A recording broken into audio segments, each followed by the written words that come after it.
Indo American astronaut Sunita Williams పెద్ద ప్రమాదం నుంచే తప్పించుకున్నారని నాసా ప్రకటించింది. గత ఏడాది అంతరిక్ష కేంద్రం నుంచి భూమికి రావడం ఆలస్యం కాగా అసలు అప్పటి ఆ మిషన్ ఎందుకు ఫెయిల్ అయిందనే అంశంపై నాసా ఏడాదిగా దర్యాప్తు చేసింది. తన దర్యాప్తు తాలూకా తుది నివేదిక బయటపెట్టింది. దాని ప్రకారం బోయింగ్ స్పేస్ క్రాఫ్ట్లోనే కనుక astronauts Sunita Williams, Butch Wilmore కనుక వచ్చే ప్రయత్నం చేస్తే దుర్మరణ పాలయ్యేవారంటూ ఆ నివేదిక స్పష్టం చేసింది. దీంతో సునీత విలియమ్స్ పెద్ద గండం నుంచి త్రుటిలో తప్పించుకున్నట్టయింది. పెను సంచలనం కలిగిస్తున్న నాసా ప్రకటన.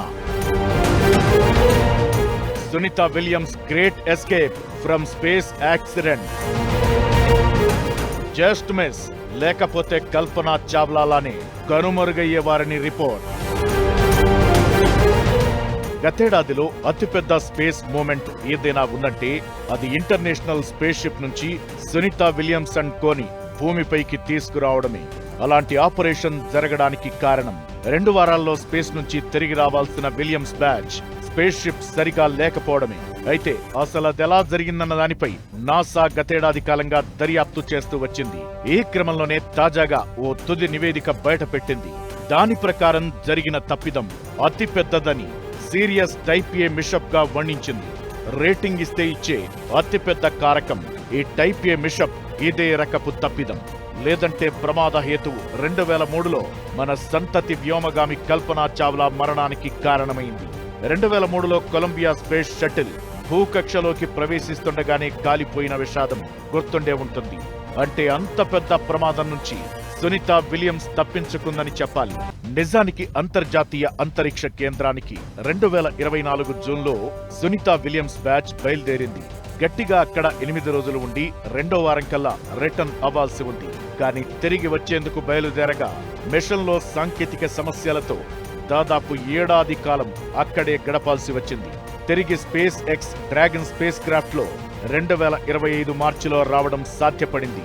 ఈ మధ్య కాలంలో ఆమె తన సాధారణ నడక, మాట సహా అన్ని అదుపు తప్పాయి.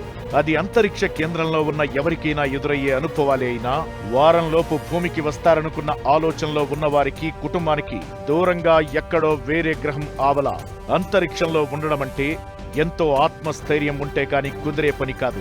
అలాంటి కష్టసాధ్యమైన పని సాధించుకుని వచ్చింది కాబట్టి ఆమెతో పాటు వెళ్లిన బుచ్ విల్మోర్ బ్యాచ్ కి అద్భుతమైన స్వాగతం భూమి నుంచి దక్కింది. ఇప్పుడు అసలు తిరిగి రావాల్సిన స్పేస్ క్రాఫ్ట్ లో సమస్య ఏంటనే అంశంపై దర్యాప్తు చేసిన నాసా ఫిబ్రవరి 19న తన ఫైనల్ రిపోర్ట్ బయటపెట్టింది. 311 పేజీల ఆ రిపోర్ట్ ని నాసా అడ్మినిస్ట్రేటర్ జేడ్ ఇసాక్మన్ బయటపెడుతూ బోయింగ్ సంస్థ నిర్లక్ష్యాన్ని తోర్పారబట్టారు.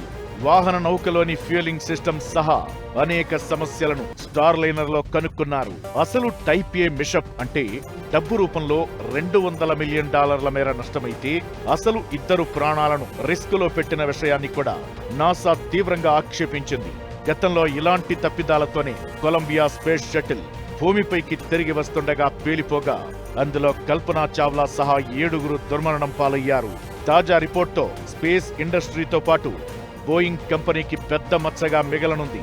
అదే సందర్భంలో సునీత విలియమ్స్ ఈ పెద్ద ప్రమాదం నుంచి త్రుటిలో తప్పించుకున్నట్లయింది.